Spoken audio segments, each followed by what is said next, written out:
chance to seal it. It's done. It's Georgie Kelly. Rotherham United's pathway back to the Championship is opening up. Hello, welcome to New York Talk. This is the Rotherham United podcast. I forgot what we were for a second then. This is our sort of deadline day episode, so we've gone full yellow. Mick's squeezed into that Victor shirt. Did you need help getting into that shirt, Mick? I didn't, mate, but by the time we've done an hour on here, I might need some help with my breathing, so let's just move it along a bit, shall we? Danny, gone classic Rotherham yellow, like it. Yeah, always classic. And by the way, thank you to everybody who's in the comment section. But I've got a bone to pick with you lot. The one time I'm peer pressured into being positive and I say, oh, we'll win 3-0 and we lose 3-0. So you lot in comment section, I will be forever negative now and predict us to draw. Because funnily enough, that happens. Yeah.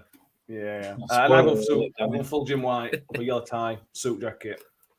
There we go. Special occasions, Mick. Special occasions. Cheers, Jeff. Deadline day is a special occasion. Is it a special occasion? I don't know. I suspect this is one of Mick's least favourite days of the year. How do you feel about deadline day, Mick, as a general thing? I don't care. I don't care. Yeah, whatever. It gives Sky something to bang on about, doesn't it, for 12 hours or whatever, saying things time and time again because not ever happens. So whatever, I'm not interested. Don't care. Okay. We are, for anybody listening on the audios, we start recording at 8 o'clock, and as things stand, there are no signings. We will talk about them if and when they happen. But we will go through that. You know, we may have for the first time ever potentially breaking news on the podcast. That'd be quite exciting. Who knows? Who knows? Danny, what do you think of deadline day? How do you feel about it? I don't really start twitching about it until about 10:30, because then when everything's been quiet the whole day and it gets to 10:30, it's like, what's going on?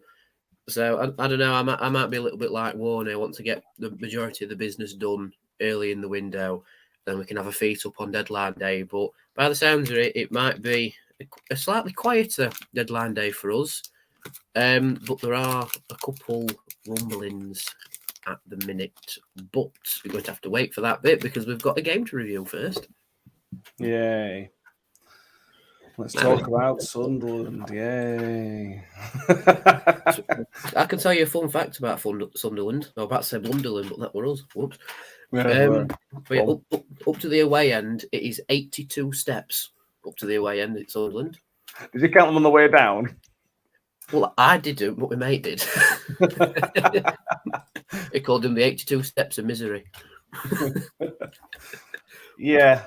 So we all went pretty positive to start with. 5 games unbeaten, barely any goals conceded.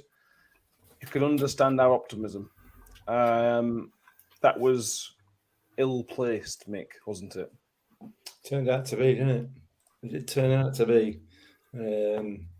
Yeah, we didn't get off the bus. No, basically. So it is what it is, isn't it? Let's not. We've had 4 or 5 weeks of essentially euphoria of performing like we've performed in Championship. If anybody thought that we're going to carry on for 46 games, then we're clearly misguided. We're going to have bad games, and we had one last night. Make no mistake, we had one last night. It poured from start to finish, really. So it is what it is. It's football. We do lose games. Every team loses games. Every team performs badly every now and again, don't they? You know, it is what it is. I suppose it is. Oh, come on! Cheer up for crying out loud! Pair on you. You're right, miserable gits. It weren't the matter we lost 3-0 because we've lost 3-0 before. We've lost 3-0 probably to worse teams than Sunderland. We will give them credit at some point. It was just the manner of it, weren't it? The manner of it and the manner of the goals was. I'm not necessarily going to say it's a concern, although it is a little bit of a concern that we have got that performance in us. we'd never looked like taking control of the game, Danny. There wasn't really a 5-minute spell, other than when they were 3-0 up and made all 3 subs, where we looked like we were going to threaten at all. I was really disappointed that we didn't put them under any pressure, really. You know, I'm inclined to disagree with you there, Matt. I thought in the first half we were quite evenly matched against them. Like, they had a 15-minute spell, and then we had one, and then they had one, and it were a bit of back and forth in the first half. And there was that little spell where Washington and I forget who else it was got a couple shots away, and if it wasn't down to the goalkeeper's positioning, we would have scored and opened the scoring first. It's just that in the second half, I don't know what Tony Mowbray put in their drinks, but they just came out a different animal and absolutely mauled us that second half. And that's what won us game. Second half, we just didn't know how to handle him. We were at 6s and 7s at the back. And that's when they just took control of the game. But in the first half, I know I'm sounding a bit like Paul Ince saying this, in the first half, it was a very good game. We were very evenly matched, but it's just in the second half, we just couldn't handle him, really. If Ben Wiles scores that chance, which he should have done better, he should have made the keeper work harder. Yeah. Whether the keeper could have saved it is another question, but it was straight down keeper's throat. If that's a better shot, then we are talking about a different game. Because if we go 1-0 up last night on Wednesday against them, I generally think we'd have gone to win the game. That wasn't to be, obviously. But absolutely. I mean, I said to my missus while we were watching a game last night, you know, that Sunderland are like the Sheffield Wednesday of the North East, aren't they? You know, things are going well. They can sell the ground out. If we go 1-0 up, it goes from 36,000 to 18,000 in an instant because half of them will leave. So, yeah, but we didn't, did we? Ultimately, yes, Ben Wiles should have finished that, no question about it. There were an instance when Fergie had the opportunity to get a shot away, and instead he tried to play Connor Washington in, which with a poor ball. You know, there were a couple of opportunities that we had, but like I said on the Twitter space last night, they basically out-Rotherhamed us. You know, they were more aggressive, they were quicker to the ball, they were just everything that we've been all season, and we didn't deal with it.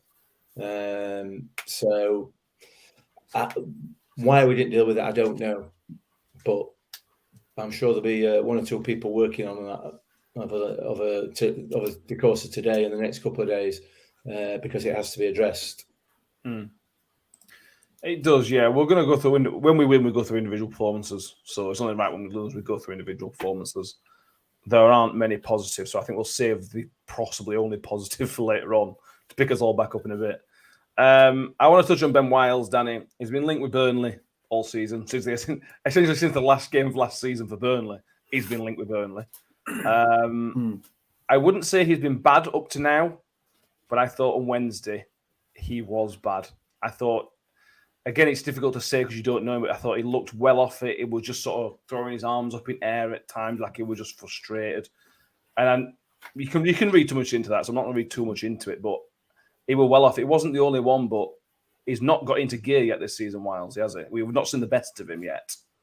No, he's been there, just not completely, if that makes sense. Like, he's got into good positions and made good chances for himself, but like against Sunderland, I think he had the same one against, I can't remember if it was Birmingham or something, where the chances dropped to him and he's just not quite executed it properly. Like, he's like 80-90% the way being there. Yeah. And we could put a tinfoil hats on and say he's underperforming until the window shuts, and then suddenly he'll explode. And then he'll be the best player in the world. But yeah, I don't know. I think it was just the second half, really, at Sunderland. It was just a frustrating evening, really. But I don't think we should read too much into it with Wiles, because I think Burnley will leave him alone now. We've got current time's just gone 8:10, and I don't think Burnley will come in for him now. They've got 3 hours and will want ridiculous money for him. So I think that's a one that's dead in the water now. Unlucky Burnley. Yeah. It's interesting. We've got a comment here from Jillian Simpson who asks, is he off it because of the Burnley bids? And I suppose it's a valid question because he's a kid. He's still a kid. He's 22. Yeah. And he's been at Rotherham all his life. He's not like Connor Washington, for example, who was obviously older, Connor Washington's been to 7 or 8 different football clubs. If he got linked to somewhere else, he's old enough and wise enough to deal with it. Wiles has never had that before. So I'm not saying it has, but it would almost be acceptable. No, it's not acceptable. You know what I mean? Understandable if it has affected him. It's going to be unsettling, isn't it? It's going to be unsettling for him because if you look at it from his point of view, we don't know what the value of the bid has been made. 2, what the offer would have been to him. But you can absolutely expect that it would have at least doubled his wages, probably tripled his wages. So that's always going to be there in the back of his mind. Could I be on 20 grand a week now? You know what I mean?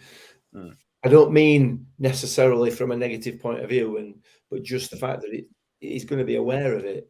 And likewise with Chio, these things can be unsettling. They don't necessarily need to be a massive issue, and I don't think they are a massive issue for either of them. But it upsets the balance a little bit, doesn't it? Or potentially anyway. I don't know. And like you point out, Matt, he's a young lad. He's got no experience of moving about anywhere. Maybe he just don't want to go.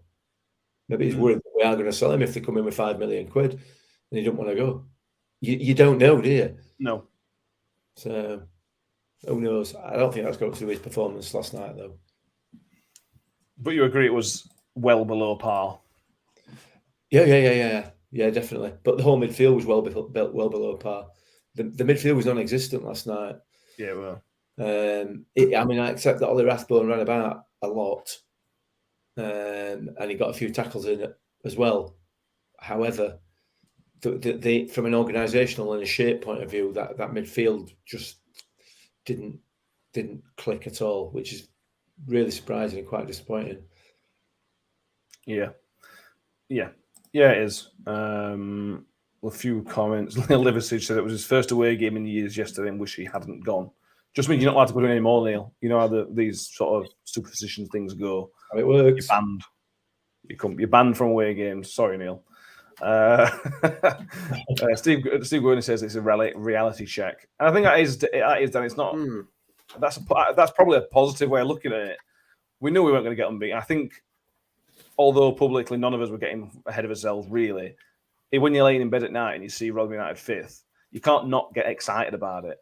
So I think it's good to have this. It's almost good as a fan to just remind us we are not going to finish 5th. This is where we are.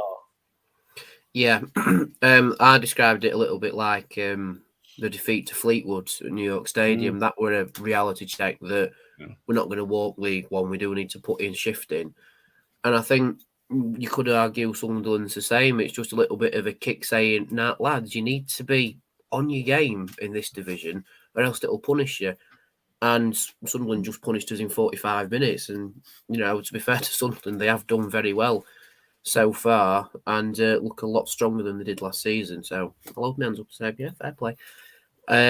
But yeah, just reality check for us. It's not an easy division, this. We won't walk it and, stay 5th and all this. It's there to test us and to test our players. And sometimes you'll lose badly, which is what happened against Sunderland. Sometimes it's a frustrating night. But then sometimes it's brilliant, beating Reading 4-0 and they were top at league for ages until they got battered 4-0 by Sheffield United. And I was saying this to my dad, who is a Sheffield United fan. This division's strange. It is legit. Anybody can be anybody. Yeah. Like I've used the example of Reading, and it's the same with Birmingham. They were doing well against, was it Norwich that they played on Wednesday? Yeah. They were doing very well against Norwich until again they fell apart and lost 2-1. It's just a very strange division, isn't it? Very sometimes strange. You get battered, sometimes you do the battering, but part and parcel for a club like ours in this division. It'd sum up Championship if we beat Watford 2-0 on Saturday, wouldn't it? It'd just sum it 100%. Completely. Yeah. And we score all the goals in the first half. Oh, yeah. Obviously, that was our first goals conceded in the second half, which is, it's not a blow, is it? It's just a stat, I suppose. That stat's now gone. We can't use that anymore. We can still use the Stadium of Night stat, and we can still say we haven't won at Sunderland. So those are in the bank for next time we play Sunderland, whenever that may be. The back three, Mick, it's going to sound strange, but the back three weren't terrible.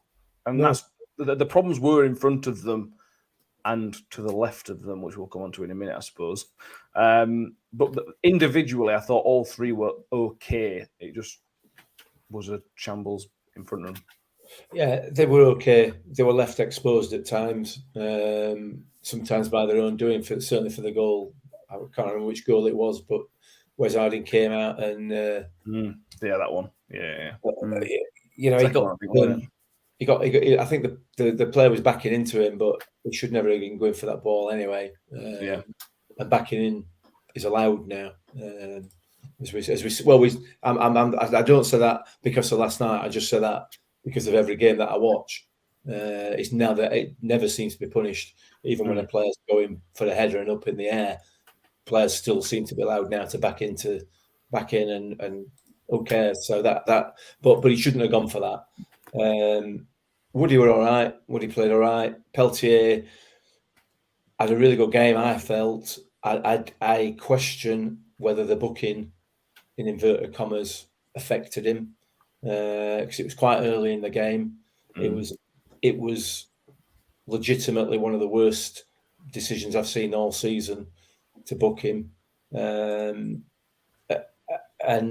as a central defender, it immediately puts you under pressure for 70 minutes or 60 minutes or whatever period is left in the game. So, but again, ultimately they were left exposed, and that was the issue.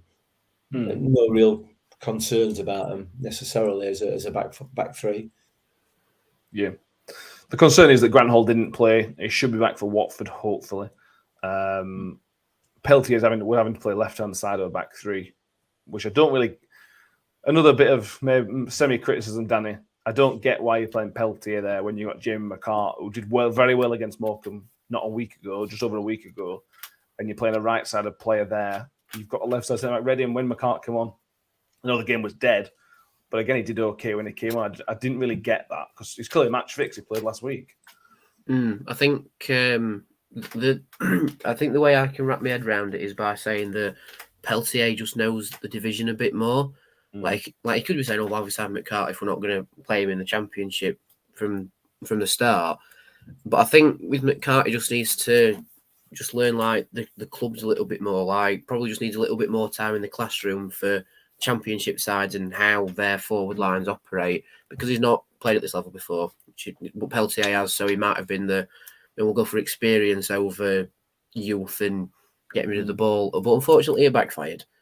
You know, Warner can't get it right every time, can he? And you could say Peltier being there maybe didn't work as well, but you could say that about Ferguson on the left-hand side. But then you could say, well, we didn't really have the left-sided option because Bramall's out.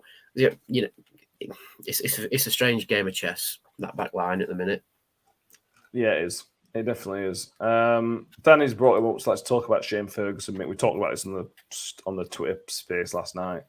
I love Shane Ferguson. I do really like him, but he was awful last night. And I can't find a way to sugarcoat it.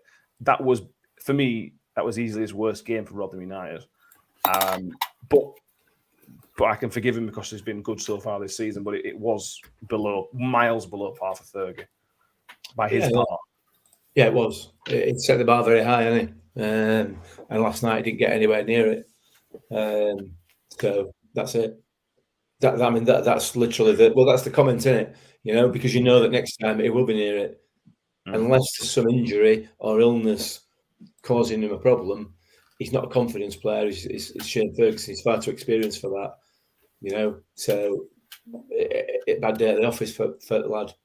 And I'm sure he more than anybody else recognises that, and will be very, very keen to put it right. So, yeah, poor game. Move on. Frustratingly, he created one of the best chances of the first half. But put a cross into somebody. I can't remember put a cross into. It was a really, really, really good cross. Yeah. Nothing came from it. One of the few crosses in the first half. But yeah, I can't remember who were down the left-hand side. Were it Gooch? I don't know. No idea. I think it was. You didn't know any of their players? No, I've heard of that Pritchard bloke before. I mean, Ross Stewart was the top scorer in League One last year. It reminds me of a second-rate Barry Bannon. You're funny you mentioned that, Mick. I was one of the last ones in the away end, and Woody was having a word with Pritchard, and I went, "You tell him, Woody, tell him he's a B-Tech Barry Bannon." Yeah. I don't know if Woody heard me, but he sort of looked at the away end and clapped. It were a bit, "Oh no, he heard me." Oh dear. He wouldn't have heard you from all the way up there, Danny. I'm loud. Leave me alone. I said to the referee, "Blow your whistle so we can go home," and he did. Fair enough. We should point out again. We might as well sit and give Sunderland credit for 5 minutes, Danny. They spent 10 million quid reportedly on Jack Clark. That'll include add-ons, obviously, but they spent 10 million quid for Jack Clark, who was excellent. Ross Stewart was one of the deadliest strikers in League One. He's now showing it in the Championship, to be fair to him. Gooch was very good. They're a class team. They're going to be nowhere near relegation places. Yeah, unless they have an absolute catastrophe and just don't click. Now they've brought Tony Mowbray in, which is a very good appointment for them, I have to admit.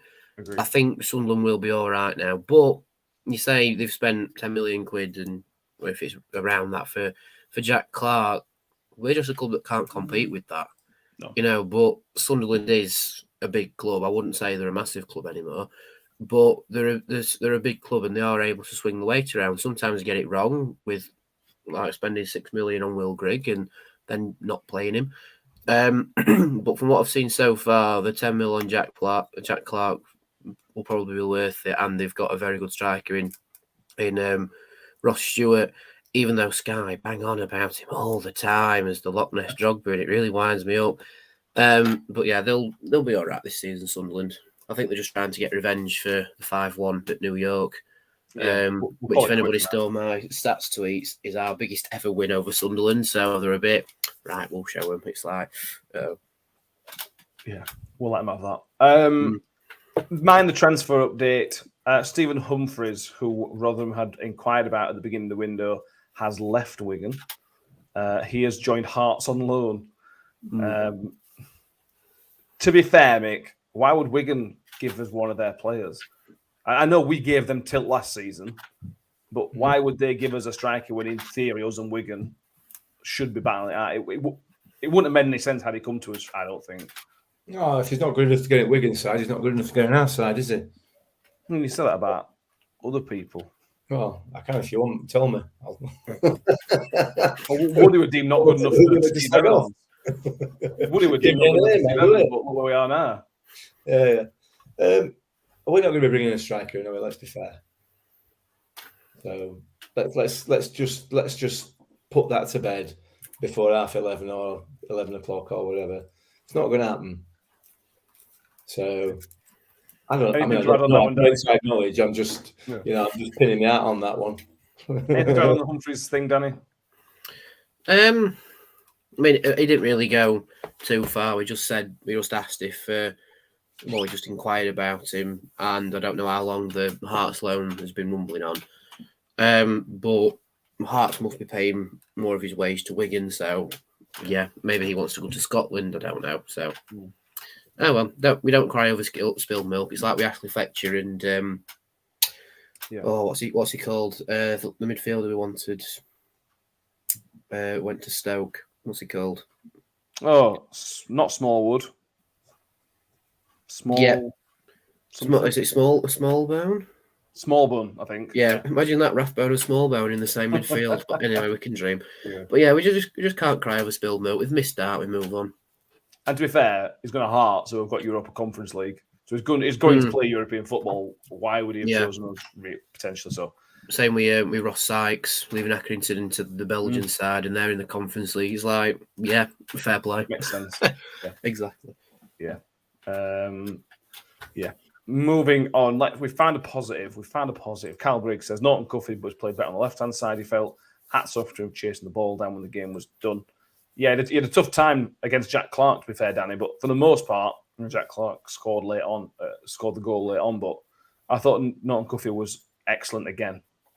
Yeah, he was. For me, he was just best player on pitch. Yeah. Like not to criticise the whole team, because we're not about that. We don't bash our team because we love our team. No, I love the team too much to completely tear into them. But for me, Norton Cuffy was the only one who properly turned up. Like, he grabbed that game by the scruff of the neck and gave his all. exactly the same that he did against Birmingham. He just grabbed it and gave it his all, and it was very dangerous. It was dangerous down both flanks, and I think deploying him on the left late on in the game was. I know he sort of had to do it because I think Ferguson had gone off by that time, but to put him on that left-hand side when their left-sided player was already starting to blow a little bit, he did get a lot of success down the left-hand side. So he is a little bit of an Aussie 2-2 character that he can play on both wings and he can alternate wings as well. And yeah, deserved man at match from our point of view, I think. From the two that the club put up. Yeah, that were a bit older. Yeah, we've not done well, have we? If there's only two of them. Uh-oh. To be fair, I think in the past when we played poorly, they have put four up and they just get stick, don't they? So you may as well just stick a couple up and save the stick. Yeah, that they may well get. Scotty Price, and this is a semi-valid question as well. Semi-valid, apologies, Scotty. It is a valid question. I'd like to know why we have started playing out from the back. We're caught every time. Ball wasn't sticking up front. It was a bad day. Let's move on. Yeah, we've started playing ball out from back, Mick, on Wednesday. What's all that about? I think Warney's been talking to Russ Martin of Swansea. No, I think it were worth a try. Every single ball that went upfield came back. Every single one without exception. You know, it weren't sticking up front and it weren't sticking in midfield. Why would you carry on doing the same thing? Try something a bit different, I guess. But again, that would have just been a sticking plaster, weren't it? I suppose, over an overall bad performance. So, just it's a plan B or plan C or whatever, isn't it? Or at least an attempt at one. Yeah, yeah. Jerry Ann Simpson, Danny says, her kids said the best thing about the game on Wednesday was being sat in front of you and the coach. Oh, bless him. Very kind. Thank you. We've put this up for 27 minutes. Let's get on to it. A referee question for Mick. Any thoughts on why we had 4 players booked and Sunderland had no bookings? Yeah, we said on the last podcast it was Robinson. It wasn't Robinson. I know Matt Goodwin and Cohen said it was him, but it wasn't him. I've looked at a picture of Robinson, and it's a different guy. I don't know who refed us last night now, but it wasn't Robinson. It was a different guy. But Mick, he went back to last season's interpretation of the rules. Every foul was soft. The bookings were, particularly the Peltier one, was a complete joke. This was a throwback to 2 years ago in the Championship, wasn't it? Yeah. It was Harrington. Yeah, Tony Harrington. It was Harrington who we had before. I'll check that out. It was a bit of a clown anyway, as we know. I mean, in answer to the question, I know why one of them were booked, and that's Dan Barlasser. Can't do what he did. You can't throw the ball at the floor and then shouting at referee. Fully accept that. That were a booking. As far as the other 3 bookings are concerned, I genuinely, honestly, hand on heart, and I don't care which teams were involved in those incidents, I have absolutely no idea at all why any of the other 3 bookings happened. None whatsoever. The Peltier one was just embarrassing. It was just utterly embarrassing. I mean, it was shambles. We said this at the beginning of the season when we talked about refereeing and the edict to allow the game to flow, we accept that it's a contact sport and all this. We said it at last 4 or 5 games. Game 5 for us, or game 5 or game 6 for us, and it's gone.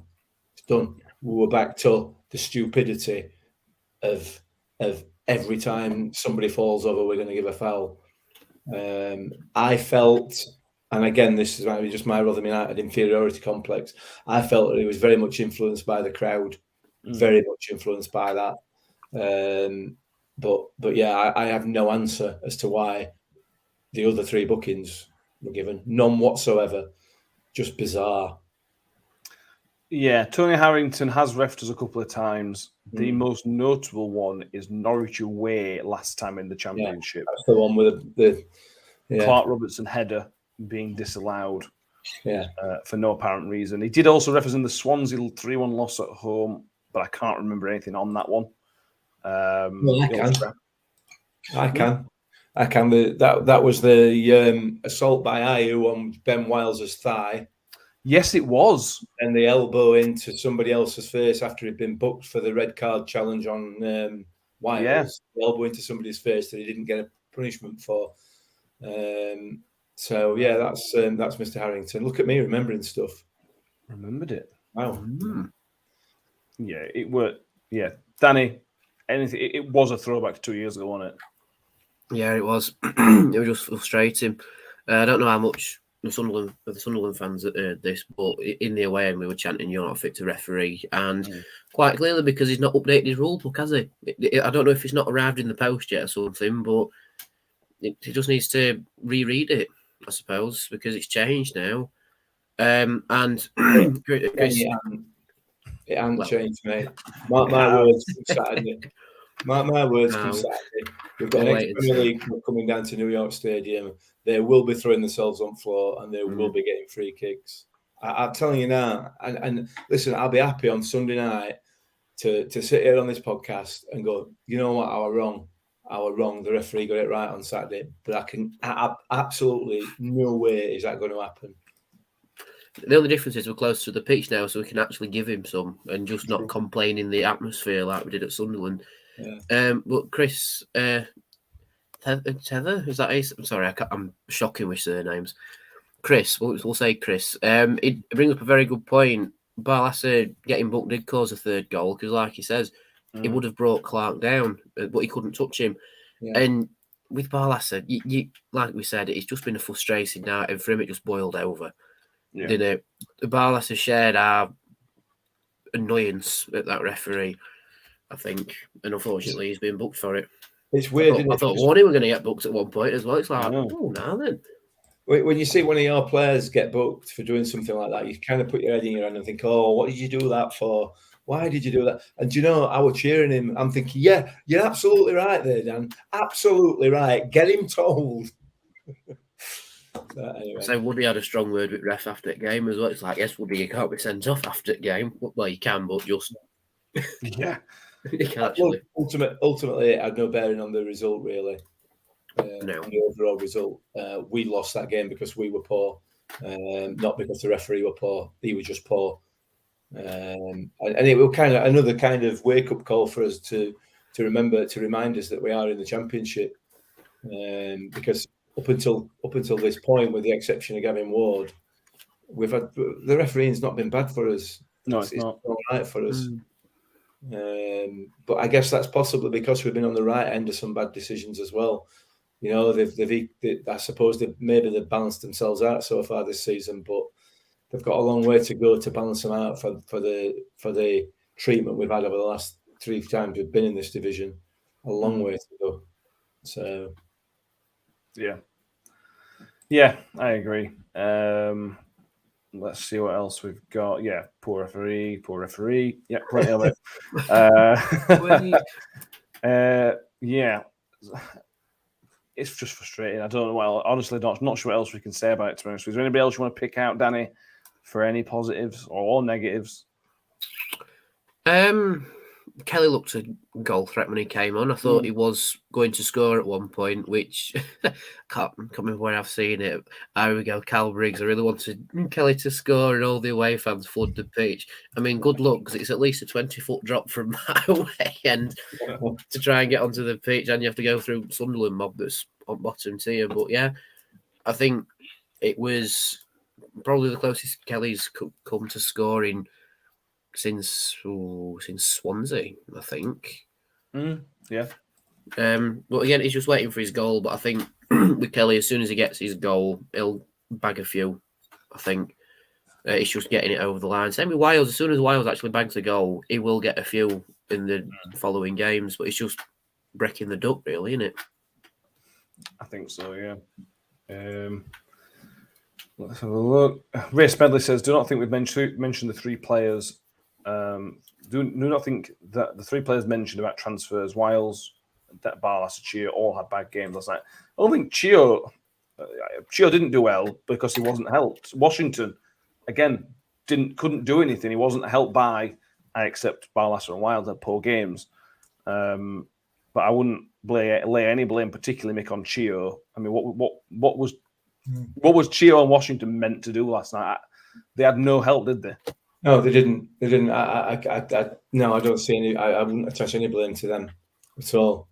That they didn't get any service at all, and when they did, it was too high. It just wasn't the right service when the ball got up there. So, no, look, there's no need to lay the blame at anybody's specific door, is there? The team know that wasn't good enough, and they'll be up again for it on Saturday. Let's draw a line under it for me. Yeah, Mark Gamble says they could have been trying to put off potential bidders. It's a very, very valid point. That's very tinfoil hatty, that, isn't it? An expensive 3 points. It's an expensive way of doing it, isn't it? Yeah. 3 points there, but anyway, whatever. Julian Sims says Victor didn't have his best night. Just seemed to watch the third one go in. Yeah, possibly. One of them went between his legs, didn't it? One of them went between his legs. The first one just sort of went through him a bit, didn't it? It just took the ball. The shot was too quick for him to get down. It just sort of ended up going a bit underneath him. But again, they should have scored 5 minutes early, shouldn't they? They had a free header in box, which went. I think it hit post.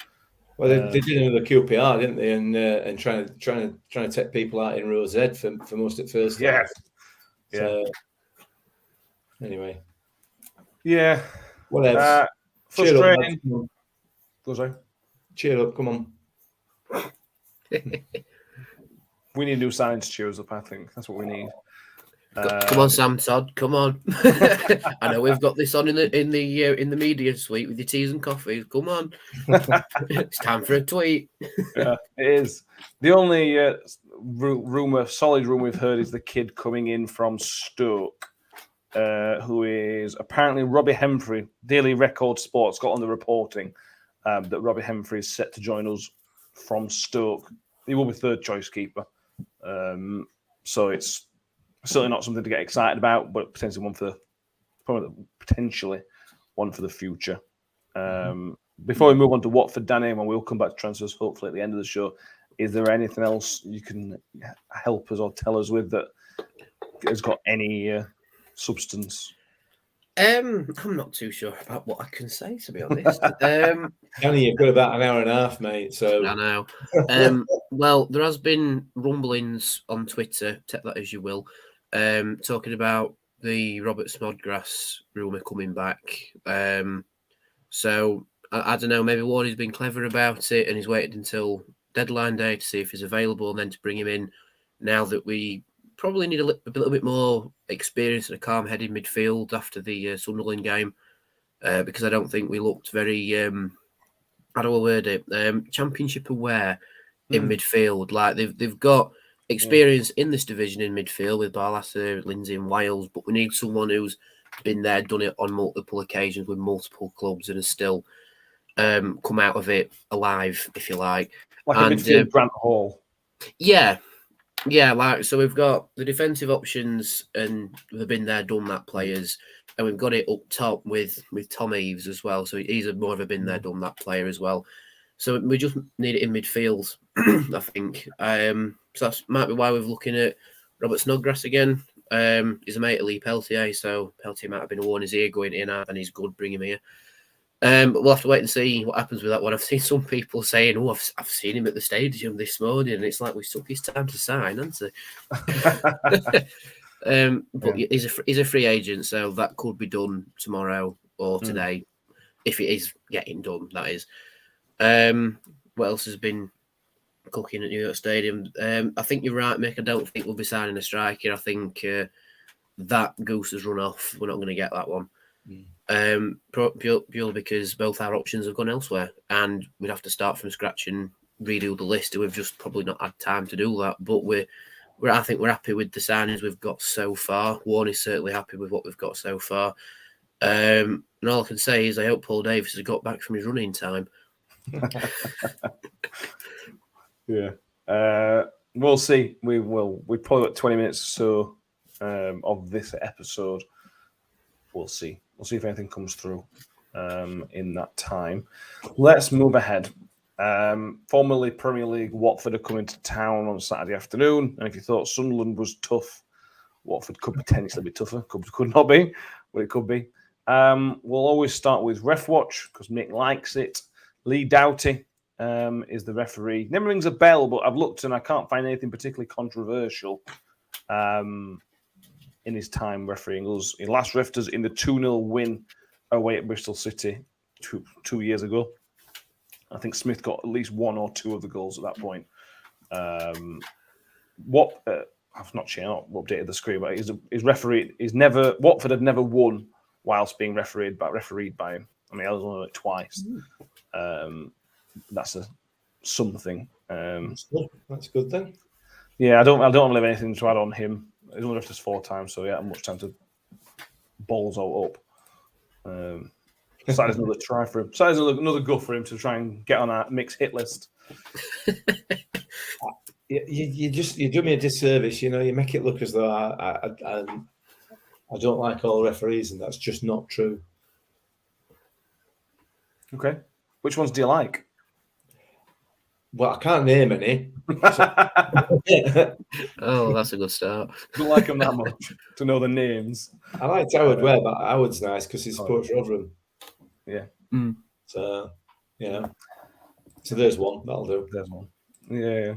A couple of stats ahead of the game. Ollie Rathbun's next appearance will be his 200th league career appearance. And Ben Wiles' next appearance will be his 150th league appearance for the club. Wow. Which again is a ridiculous number. Not bad that, isn't it, for a lad of his age? Yeah. The stats read similar to the Sunderland stats, to be honest with you. We've lost our last 5 against Watford. We've not beaten them since February 2003, which was 8 games ago.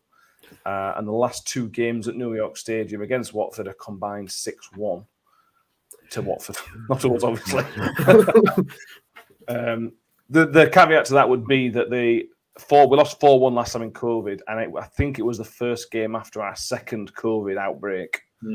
It was. And I think they battered us really, but we were never at races from that game, from what I remember, Mick. No, we weren't. No, I do remember watching that, and we really did struggle, didn't we? So, different team, different set of circumstances, different ground. Back at New York Stadium, where the atmosphere will be loud. It would have been louder had we managed to get something out of last night's debacle, but never mind. We'll see. Yes, we will see.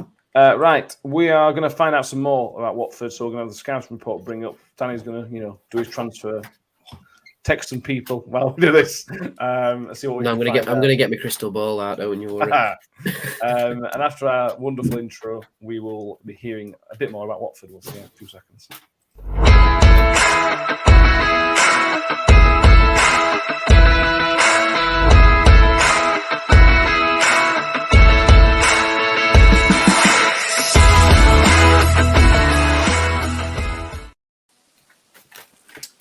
Carl joining us from Do Not Scratch Your Eyes podcast. How are you doing, Carl? Hello. Yeah, good, thank you. Thanks for having me. No worries. A pleasure to speak to you. So, Watford, you still got your same manager you start the season with. That's a good place to start. Wow. Yeah, that's a surprise, isn't it? I know. Tell me about it. Yeah, it's a bit of a shock to us as well. But I think we were... as a supporters group, we were desperate to make a change there. To try to explain it to anybody outside of the club, what's how that operates and how that works, or what the business model looks like is awful. And you guys know yourself. I mean, your manager's been there 6 years, longer maybe. Yeah. So yeah, stability at the club it's really important. So I hope the club give Rob Edwards enough time to do something if we don't go up as well. I really mean that. I think we need to stick behind him. Yeah, I remember there's something they made an effort to him. It wasn't just sort of, we'll pick him up because he's available. They made an effort to go down to Forest Green and say, right, looks like a good upcoming. Really upset them as well, yeah. Really upset them, yeah. So I said to a mate of mine, I said, you guarantee we're going to get them in the FA Cup or the League Cup this season. So, but yeah, no, they weren't happy, bless them. And how does you start being? It seems like it's been solid, not spectacular, but solid enough. Yeah, definitely. Not enough goals, in my opinion. You know, whenever you speak to, having a podcast similar, whenever we are somebody who's kind of the Watford players you look out for, it's always João Pedro, Sarr, and when you've got a front three like we have, you'd hope there'd be more goals. There hasn't been if we've nicked wins, really nicked a point at West Brom. How we got away with that, I'll never know. But yeah, it's been a steady start, and I think Rob's trying to bring in a different way of playing, a different formation, and trying to get his best team. I honestly don't think he knows his best team yet. So sticky start, but yeah, we're in a great position. If you'd given me that at the start of the season, I would have taken your arm off for it. Yeah, and I suppose with the transfer speculation about your front three that started the season, we sit here just over 2 hours to go till the deadline, so you're probably keeping what you've got. But I imagine the manager's not known from one day to the next. Is Dennis gone? Dennis then goes. João Pedro's was going to go, now he's not going to go. I can only imagine how difficult for that manager that can be. 100%. I mean, Dennis, we kind of all knew was going, and I think very, very early on the club made it quite known that Dennis was going. And if you look at the business they've done, it's a fabulous bit of business. £3 million to bring him in and sell him for 20 plus million plus the add-ons. I would have driven him up there for that, quite honestly, to Forest. So they're quite welcome to him. But yeah, Sarr's been heavily linked with a move away, and again another one that we all felt was happening. We all felt he was going, but a couple of contract issues, and he's a bit of a stroppy so-and-so. So I don't think he always endears himself to other teams when he goes up for interviews or whatever. But the big one for us was João Pedro, because nobody ever felt João Pedro was going to leave, and that the club were going to kind of build around him. So for him to be linked so heavily with Newcastle has been probably a bit of a stressful time for Rob Edwards, to try and... There's a couple of games he hasn't been able to play them because, as far as anybody was told, those players are going. So it's been very unsettling. So it'd be nice once this window is shut or closed or slammed or whatever it is now. Slam shut, yeah. That we can get on with the season, really. I have to ask you about the 15 million sale to loan back, and this might be a completely unfair question because you may not. No, go for it. I know a little about this, so yeah, it's interesting. Go for it. It sounds dodgy as anything, but is it as dodgy as it sounds? Do you think, or is it? Well, look, technically within the rules, isn't it? Yeah, it's within it. If the rules are a straight line, it right up against that that line. I mean, for the guys that any fans that don't know, our owners have a second club, Udinese in Italy. There's always a little bit of mafia feel about them because we, for so long when they first came in, I think it was something like 15 to 18 players turned up from Italy. We turned up at a pre-season game and there was probably more players than there was supporters. It was chaos. So there's always been that loan element. We've transferred so and so to Udinese for an undisclosed fee. It's kind of like wooden dollars, in a sense. Yeah. It's the same bank account, I suppose. The difference with the deal for Camara, should I say, is that's actually to free up a little bit of money, and I think that the Sarr side of it is where that comes from. So the Sarr deal was supposed to happen, and there was supposed to be X amount of money coming into the club. That deal fell through, hasn't gone the way probably the club thought it was going to do. So the only way to sort of get some funds in, and probably to get Sarr a new contract, I think that will get released probably fairly soon, is to free up some funds. And the only way to do that was transfer somebody out, move a load of money into the Watford account for that transfer to happen, so that we can then offer the deal. I think Watford's a little bit in a problem zone with the financial fair play side of it. If we don't get out of the division within sort of 2-3 years, then we might find ourselves in a bit of a predicament. But we've been in the Championship before with the owners and sailed close to the win with, we were called Loanford for quite a period of time, because that's all we did. We loaned everyone. But yeah, so it's it's a little bit, it does feel there's a few envelopes exchanging hands, but hopefully not. Yeah. These managers you keep getting rid of. You are actually sacking them. They are going somewhere else, aren't they? Not where. Yeah. No. Well, I haven't seen any working behind a kiosk at half time or anything like that. Selling pies or anything. There's none of that. Yeah. Honestly, it's embarrassing. It was embarrassing. It's terrible. Every time you turn on Talk Sport or anything like that, it's Watford have sucked another manager, and you go through the list and. We played a game the other day with someone that name all the managers we've had since the Potsos turned up, and it's hard. It's really hard to think about who's been in. We had McKinley for 2-3 days. Oh God, it's like bonkers. Madness. Tell us what you did. We know Sarr, we know Pedro. Is there anybody else that sort of stands out? You thinking, right, they're going to be ones to watch. Yeah, I mean, there's a couple in there. I really like him. Chowdhury from Leicester signed him. Signing that. Yeah, really impressive. He's probably not. He's a ball-winning midfielder, I call him, and likes to get his head up and have a look around. He's never going to beat 4 or 5 men and put it in the back of the net, but he very much tries to dictate the game. And he's the last, especially against Middlesbrough, he really came into his own, started to look like a real decent player. So he's one to watch. There's a striker called Bayo that we've signed, big physical specimen, French African descent. Brought him in, and just a real physicality up there. There's also a couple of players that we haven't seen, but we hear a lot of. Davis that we've brought in from Aston Villa, another striker. Who's been ill, allegedly COVID, possibly. So I'm not sure if he'll be involved on Saturday. And House as well, a centre back, again from Villa. So there's a few in there, but there's also a few dodgy ones that if you see Tom Cleverley's name on the pitch or Dan Gosling there, I'm going up to that game. I might just turn around in the car if I see the team sheet. Yes.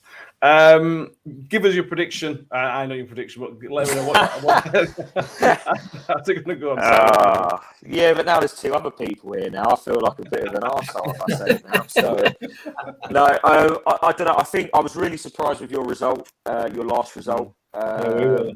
Yeah. Because I generally mean this. I don't think many teams will go to Rotherham this season and win. I think that's the key to you staying up this season. Your home form.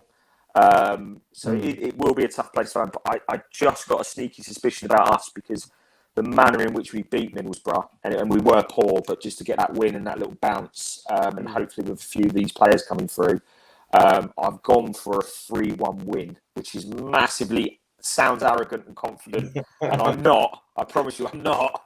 And it will probably be the other way. You'll probably stuff us 3-1, but I don't know. I just got a feeling about it. That's all. Fair enough. I hope you're wrong. Yeah. God, I'll never live it down if not. Brill, thank you for joining us. If anybody wants to join, you're doing a post-match Twitter space on. Yes. Just tell them where they can find that if they want to join. Yeah, so it's DNSYE_podcast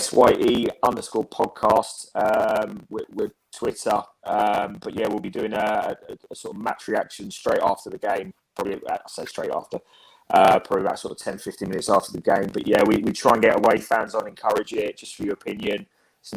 It's not Arsenal TV, so don't worry. It's all about us to get football fans, really. Yeah, But I do wish you luck for the season, guys. I really do, and I hope you stay up. I really do mean that. It's a good club, Rotherham. And I was telling you, Matt, I went to your old ground with the running track, and God knows what it was. It was bloody cold up there. So I hope it's a little bit warmer in your nice new shiny palace that you've got. Well, you'll love it. New York City's a great place to watch football. Yeah, awesome. Well, thank you very much, Carl. Have a good one. Good luck for you the rest of the season after Saturday. All the best, guys. Thank you. Cheers. Mate. Cheers. Thank you to Carl for doing that. We'll come on to our predictions in a little moment. Danny, no transfer updates? No, nothing yet.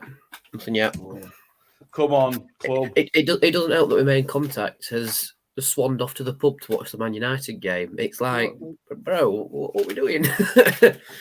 That's not good enough, is it? No.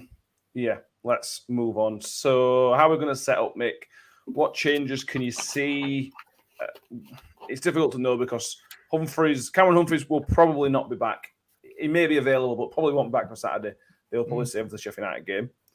So then what do you do? Because Woody will have played 290 minutes or 180 minutes already, and we know there's only a 2-day twitch round or whatever it is, having travelled back from Sunderland.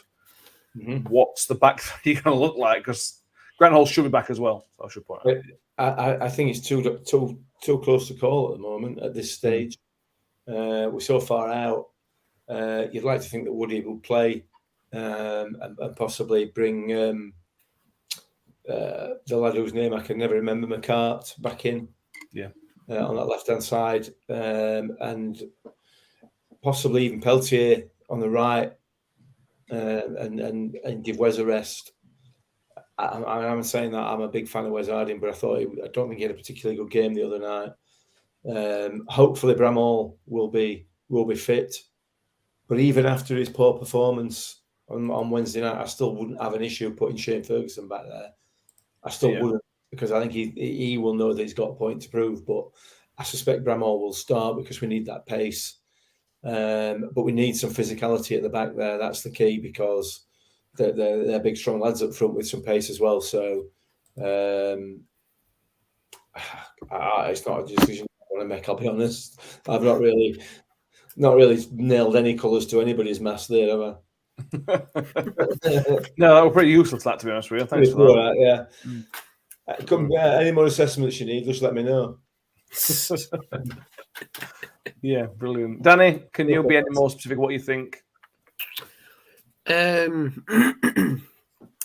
can see Fergie coming out, but that's only if Bramall is starting fit, if you like. I mean, another bit of good news that we missed out on from the Sunderland game is that Cameron Humphreys' injury isn't as bad as we first thought it was, which is brilliant. They've said he might even be in contention for the Watford game, but Warney has said that might be too soon. But we thought he'd be out until the international break, and now he's already in contention for Saturday. It's a bit... Has God brought his healing hand down to Callum Humphreys, and that's how we stay up this season? We'll have to wait and see. But yes, I don't think Humphreys will come in. We might...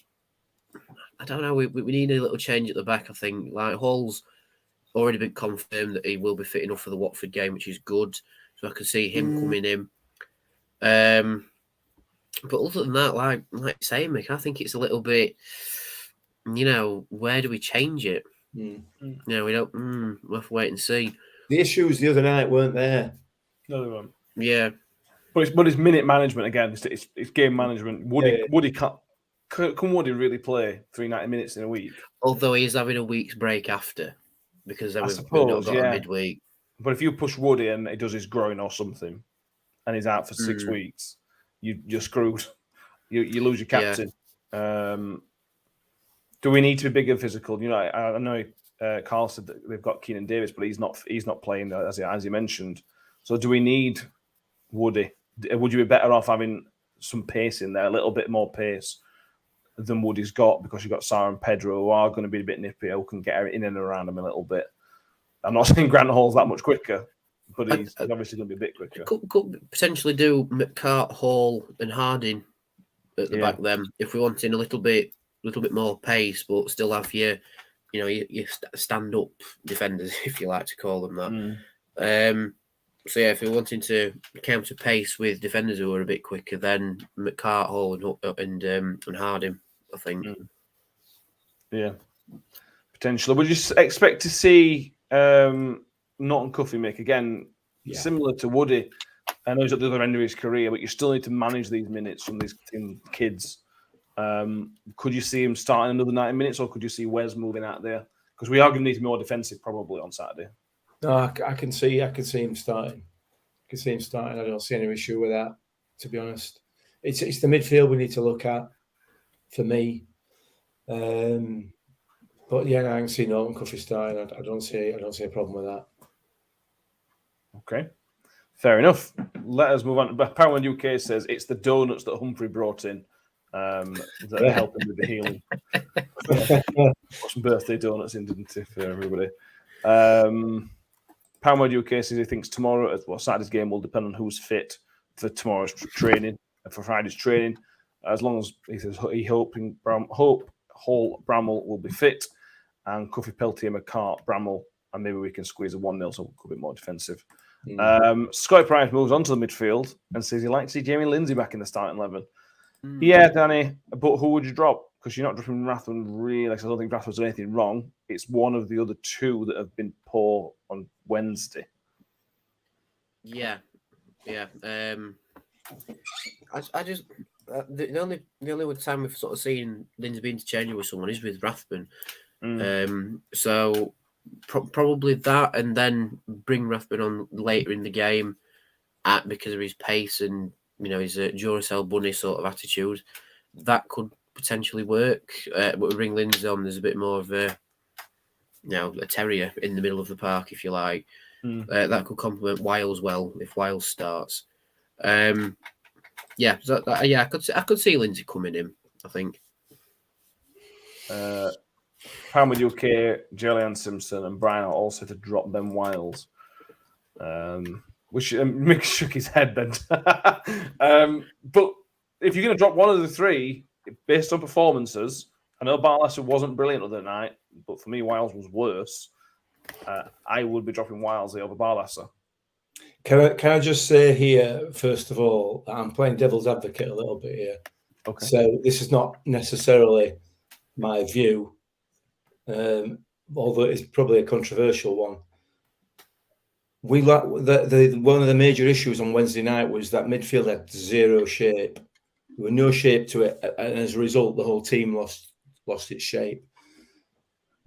Ollie Rathbone, brilliant as he is to watch, is all over the place, and he makes that midfield. He can make that midfield. I'm not saying he does all the time, but it can make that midfield look just a chaotic place to be. Is there an argument to say bringing Jamie Lindsay and to assist in keeping that better shape in that midfield three? They are very, very similar players. Jamie Lindsay is far more experienced at this level. And as a result, Ben Wiles ain't going to have to be chasing all over the pitch trying to retrieve the ball. Dan Barlass is going to get more time on the ball because there's more structure to that midfield. I don't know. It's something that I think we should be giving some thought to personally. That's just my view. And like you said, bring Ollie Rathbone on as the game's winding its way down to put some pressure on the opposition. But we need to gaffer that midfield. Fair enough. Power UK says that Wiles needs to get his head straight. Been off it for a while. What do you think, Danny? That midfield three, you got sort of four to pick from, really, haven't we? I personally would go for Barlasser, Lindsay, and Wiles. That's my three in the midfield. Mine as well. Okay. I would drop Wiles for Lindsay and put Rathbone and Lindsay in there. We're going to be out without the ball a lot. I know we need to keep shape, but we also need to make sure we get at them as well. Put them under pressure. We know what these teams are like. With all due respect, they're not going to like Rotherham putting it up, are they? They're just not. They're not. But the other point to be made there is that Ollie Rathbone will get a yellow card. Yeah. Did he get one the other night? I don't think he did he? I can't remember. I can't remember who got him, to be honest with you. He will get a yellow card because these teams know how to play, in inverted commas, players like Ollie. And I don't mean play football. No. I mean play. Jamie says, but why does Wiles always get a free pass? He's been average. He's been at most average, but starts every game. It's there. The reason is because the talent's there. We know he's got it. He just hasn't shown it yet. I think Warney's trying to play him in. I think you could say the same about Scott High, where Scott High keeps getting brought on. I think he's just trying to play him into a bit of form. I think. Brian Elliott says he sees Mick's point, but just still thinks he needs dropping. I'm not saying it's going to happen. I'm not saying it should happen, but we've seen it before where players get dropped. They come on as sub in that game and just to set the world alight. It happens, doesn't it? I'm not sure Wiles is that type of player to do that, but it could happen. We could see that. It's one bad game. He hasn't had one bad game. He's been average all season. Oh, we're banging on how good he were against QPR. Say again. We're banging on how fantastic he were against QPR, asking why he weren't top man at match list. Yeah, he's had one good game. No. Look, I'm not saying it getting on Wiles' back. Because I want you I know, but out of the four midfielders, Lindsay, Wiles, Barlasser, and Rathburn, Wiles has been the one that's been least there this season. Don't agree.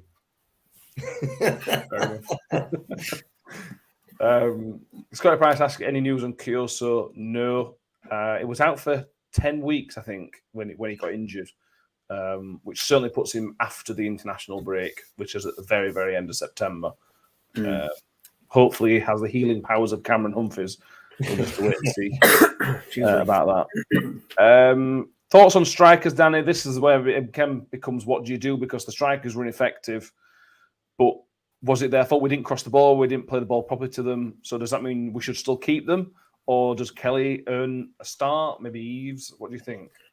I'd say keep it same, because it won't really the strikers themselves, because they still work themselves into those positions. We say Wiles has been average. He was one of the two people who had a shot on target against Sunderland, the other one being Washington. Like I said before, the strikers were ineffective because the whole team was sort of just not together, especially in the second half, so they didn't really get the service they need. But we've seen what that strike partnership of Chio and Washington are capable of. And for me, I'd say they start. Yeah, to be honest with you, I completely agree. Mick, what do you think? Yeah, jury's out on Tom Eves for me at the moment. I know he's not fit, so I'm just not sure at the moment. And Kelly just needs more experience. Kelly's a good impact sub. These two have started to form a really good working relationship. Didn't work the other night, but they got zero service of any kind. And the Sunderland defence really just snaffled them out. Sunderland knew what to expect from us. Sunderland did their homework on us. I don't think Watford will do their homework on us to that degree. I don't think Watford will have any expectations other than to come here, play football about, and walk away with 3 points in the back pocket. I'll be surprised if they give us the respect that Sunderland did. Might be wrong. Don't know. You might be. You've got Rob Edwards there, manager, who is an experienced. He won the title at Forest Green. I think that was his first season in charge in professional football, I think. Yeah, but it's only Thursday, Matt. I might be manager this morning. It's only Thursday. Yeah. We'll see on that one. Let's do predictions. I have said 1-1 already, so I'll stick with my 1-1 prediction. If you give me a draw now, I would certainly take that. But we're at home, so who knows? Mick, what do you think? I'm going to go with 1 Rotherham. Was that 2-1? Sorry. Yeah. Sorry. 2-1. I think we'll sneak 2-1. In, but it's going to be hard. Okay. Fair enough. Danny, what do you think? I'm going to turn off the comments on the side so I can't see them. So I'm not influenced. If we turn up and we click together and we say to about Sunderland, it were a kick up the backside we needed, I can see us beating Watford. I really can. I can see us sneaking a goal and putting in a defensive performance similar to maybe QPR, right? However, if the Sunderland game has got to us and we haven't reacted accordingly to it, I can see Watford winning fairly comfortably, like 2-0 sort of comfortably. So My prediction will be: shall I go positive or shall I go and be an arsehole and say other one? You know what's great. I'll go for 1-1. 1-1. Sort of positive. Like it. But it's positive after the Sunderland game, so True. It is, True. yeah. Harvey Kelwick says the same. Johnny Simpson says 0-0. Kim Hill with 1-1. Sorry. Iris Ethan says 2-1. So does Jamie. Scotty Price as well. S6 Formula says 1-0 with Washington. Cal Briggs says 0-0. The automatics are still on. Let's keep our chins up. I suppose they are. Connor Simpson says 2-0 to us. Power UK 1. Mike Miller 2-0. Sean Green 1-1. Michael Oates also says 1-0. If you put 1-0, I'm assuming you mean us. Yeah. Let's see. We were going to stay on until any transfers are done, but there's nothing in the fire, Danny. I mean, we think the Scottish kid's done, really, don't we? If Daily Record are reporting it, it's probably a done deal. So, but it's a third choice keeper. I don't really have anything to justify me sticking around for 2 more hours, waiting for nothing to happen. Yeah, I'm feeling a bit like that as well. It, I mean, the thing that people have to understand is that the other target we're after is a free agent, so he could sign at any time. So it could be today, it could be tomorrow. I hope it could be tomorrow because then it might be in the fold for Saturday. But yeah, I mean, with this young goalkeeper, it's not really anything like too exciting, if that makes sense. He could be a very good goalkeeper, and he could be one for the future, like we've said. But I don't know. It just seems not strange, but do you know what I mean? Like you've got some clubs saying all over and out, this, that, and other. I think Ipswich have tweeted that out saying they're over and out, so that's their business done. Yeah. I saw something saying that I think it was on his pre-match for Sunderland that he's only sticking around until 9 o'clock tonight because he didn't expect anything to happen. But we've not heard anything saying that Warney's gone home. You know, because I'm sure Paul Davis would have tweeted out saying, right, that's Rotherham's day done. Paul Warne's gone home. We've heard virtually nothing from the club all day. So I honestly don't know. I mean, we could just leave and then suddenly surprise, which is bound to happen with us. Just having a look on Sky Sports Transfer Centre as well. Apparently, just having a word with other clubs as well because we're playing these soon. Brereton Diaz is staying at Blackburn, so he's not going anywhere. Yep. Fulham and Everton have offers both turned down for the Chile international, even though he was born in Bristol or somewhere. Stoke, I think. Stoke, yeah, that were it. He was born in Stoke. Okay. Yep, Julian Simpson, MK Dons are done as well. So looks like their last bit of business was signing JJ from us, which is a good move for JJ. Talk about that, haven't we? Yeah.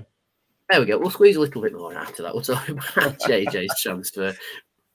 Yeah, a very good move for him, Mick. The right club at the right time for me. Yeah, you're just prolonging this because you know that I am breathed out for an hour and 13 minutes in this shirt. Is that why you? I mean, I'm wearing a suit for no reason. Don't talk to me about being uncomfortable. I'm not it's a good move for Lad. It's a good move for McDonald's as well. So yeah, hopefully it'll all pan out and he'll get some game time. Come back a little bit bulkier and put some more goals under his belt. Yeah, agree. Completely agree.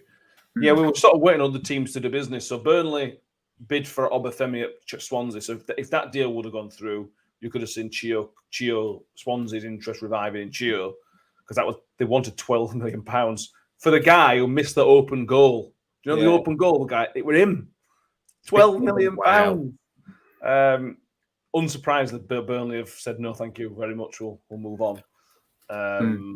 And there was other one. I think Blackpool have sold Bowler, or whatever it's called, to Forest, who were then going to loan to Olympiacos. So they could have come back in for Barlasser, but they're not going to do it now. Touching wood. Yeah.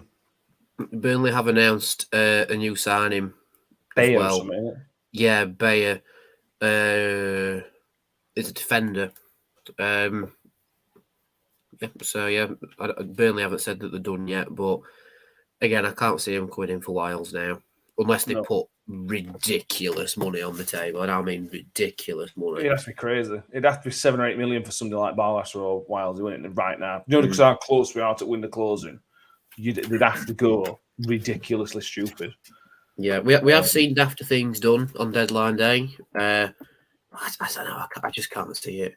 I can't see Vincent Kompany being that sort of manager to just go, we need to sign him and just throw money at it. I can't see him being like that because he's been under the stewardship of Pep Guardiola, who really does look at his players and analyses them. Fun bit of news, though. Apparently Leeds have been screwed up on deadline day, according to their chairman, which is always nice to see. It's nice to see Leeds having a fun deadline day, which it happens every year. We like that. It's like deadline day is like the exact opposite of Christmas for Leeds. It is, yeah. Paul Brook asks, do I have a pair of shorts on or am I fully suited to boot? Yeah, I've got shorts on. I'm just top half suited. It may be coming to the colder end of the year, but it's still red hot. So I won't get full suited, unfortunately. I've got my shorts on under here as well. I've gone full kit banker in this. Some pads and everything. Yeah. That's it. I don't think we can drag this out anymore waiting for this kid to be signed. Come on. So thank you all who tuned in. If something happens, we'll jump on a Twitter space or something. Or something. Oh, hang on, new tweet from Rob United. No, I'm kidding.